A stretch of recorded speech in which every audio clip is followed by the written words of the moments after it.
Pelajaran sejarah. Pada jam pelajaran sejarah, Guru Alfonso membawa murid-murid kelas 6 ke tempat bersejarah itu. Angin bulan November bertiup kencang, menggugurkan dedaunan yang melayang-layang masuk ke pekuburan. "Anak-anak, kita akan belajar sejarah," katanya. Anak-anak itu memandang Guru Alfonso dengan mata mereka yang serba bulat dan besar. Guru Alfonso juga memandang mereka dengan matanya yang tajam. Aneh, pikirnya. Setiap kali datang ke tempat ini, mereka terdiam. Padahal, mereka adalah anak-anak yang sungguh-sungguh nakal. Di kelas, mereka tak henti-hentinya saling berkejaran, melompat dari meja ke meja. Inilah untuk kali kedua Guru Alfonso membawa murid-muridnya ke pekuburan itu. Angin bertiup kencang, daun-daun berguguran. Apakah sejarah itu? Pikir Guru Alfonso. Apakah yang harus kita pahami dari masa lalu? Ia memandang murid-muridnya yang ceria, anak-anak berambut keriting, berkulit hitam, dengan gigi putih besar-besar, dan mata yang juga besar-besar. Kali ini tangan dan kaki mereka diam, mulut mereka terbuka, dan mata mereka menunggu. Angin bertiup lagi, kali ini membawa bau mesiu. Guru Alfonso belum lupa peristiwa itu. Bagaimana bisa lupa? Saat penembakan, mereka dibagi dalam 2 barisan. Barisan pertama di depan dan barisan kedua di belakang. Komandannya menembak sekali ke atas, sambil berteriak, "Depan tidur, belakang tembak." Setelah yang belakang menembak dan yang depan merangsek dan menusukkan sangkurnya ke arah semua orang, Guru Alfonso belum lupa. Ia hanya bisa berlari-lari tidak tentu arah karena orang-orang berjatuhan begitu saja, bergelimpangan. "Bapak Guru Alfonso." "Ya, kenapa kita belajar sejarah di luar kelas?" Guru Alfonso memandang anak-anak itu. Ia senang dengan cara murid-muridnya bertanya. Semua guru di sekolah mereka selalu mendidik agar murid-murid berani bertanya dengan tegas. Mereka telah mendidik murid-murid mereka agar tidak lekas-lekas mempercayai apapun yang mereka ajarkan. Kini murid itu bertanya, kenapa ada pelajaran sejarah yang harus diajarkan di luar kelas? Di dalam kepala Guru Alfonso terdapat satu jawaban, tapi yang keluar dari mulutnya ternyata lain. Karena tidak semua hal bisa diajarkan dalam kelas, Francesco. "Bapak Guru Alfonso," seorang murid lain berdiri. "Ya, pelajaran sejarah macam apakah yang harus diajarkan di luar kelas?" Guru Alfonso menghela nafas. Semua itu adalah pertanyaan yang jujur. Tapi, betapa bisa menyulitkannya sebuah pertanyaan yang jujur. Sebenarnya ia pun sudah punya jawaban di kepalanya, tapi yang keluar dari mulutnya laki-laki lain. Tentu saja pelajaran sejarah yang tidak bisa diajarkan di dalam kelas, Florencio. Tapi sejarah macam apakah yang tidak bisa dipelajari di dalam kelas, Bapak Guru Alfonso? Daun-daun berguguran lagi. Daun-daun kekuningan berguguran melayang-layang di dalam kompleks pekuburan. Daun-daun berguguran selalu mengingatkan Guru Alfonso tentang peristiwa itu. Ketika semua orang yang tertinggal dan tidak sempat lari disuruh membuka baju dan dipukuli dengan kayu.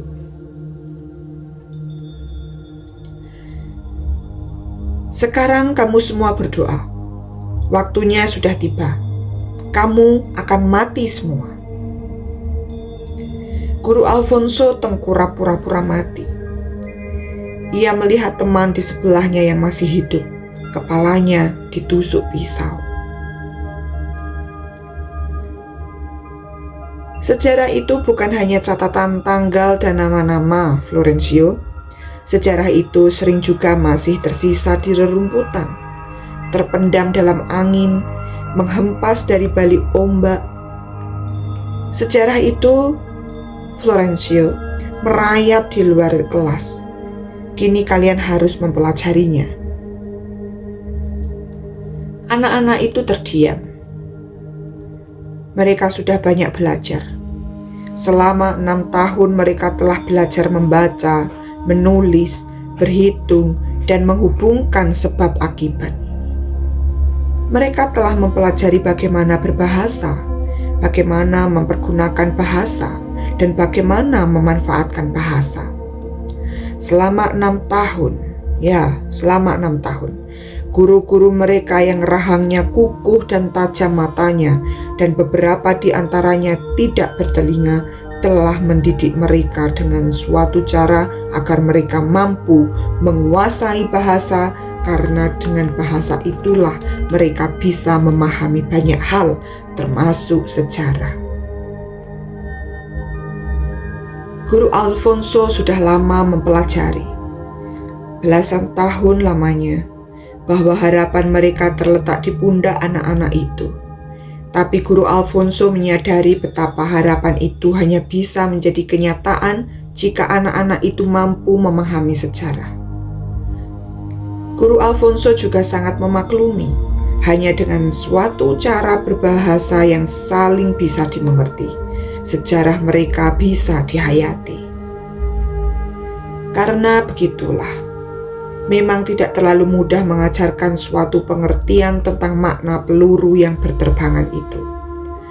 Peluru yang berterbangan, berhamburan, menyambar-nyambar tubuh dan udara selama 7 menit, kemudian 10 menit, kemudian sunyi, dan kemudian terdengar suara erangan. Guru Alfonso sudah lama memikirkannya, bagaimana caranya menceritakan semua itu tanpa harus menjadi terlalu mengerikan. Tanpa cerita darah yang memerahkan aspal. Tanpa cerita tentang kepalanya sendiri yang ditendang, bajunya dicopot untuk mengikat tangan, dan kepalanya dipukul dengan popor senjata sampai berdarah, sementara teman di sampingnya dipukul dengan kayu yang ujungnya berpaku. Guru Alfonso sudah lama mencari jalan. Bagaimana caranya mengajarkan sejarah macam itu tanpa rasa amarah. Hapuskan semua. Ia dengar teriakan itu meski tidak didengarnya tembakan. Ia hanya tahu tubuhnya dilemparkan ke dalam truk, antara sadar dan tidak. Ia merasakan bertumpuk-tumpuk tubuh, entah sudah mati, entah setengah mati. Bapak Guru Alfonso, ya, ceritakanlah kepada kami sejarah yang Bapak maksud itu. Angin berhembus kembali, membawa bau amis darah. Suara angin seringkali mengingatkan Guru Alfonso pada sebuah prosesi pada malam hari.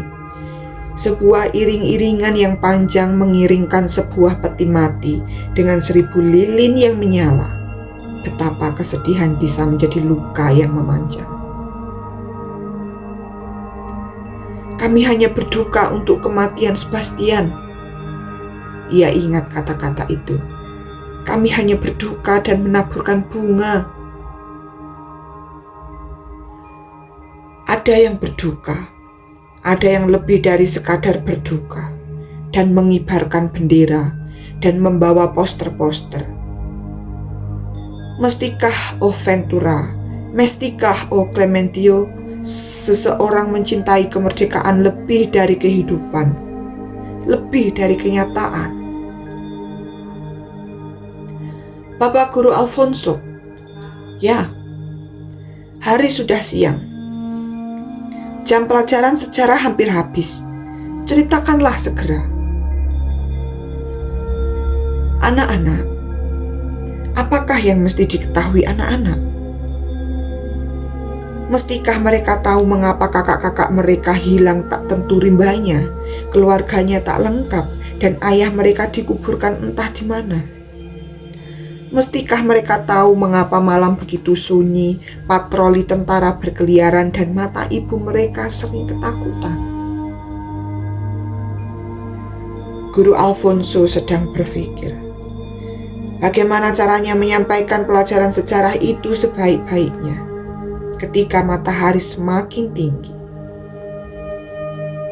Anak-anak itu menunggu sambil bertopang dagu, tapi dengan mata yang tiada pernah lepas dari Guru Alfonso.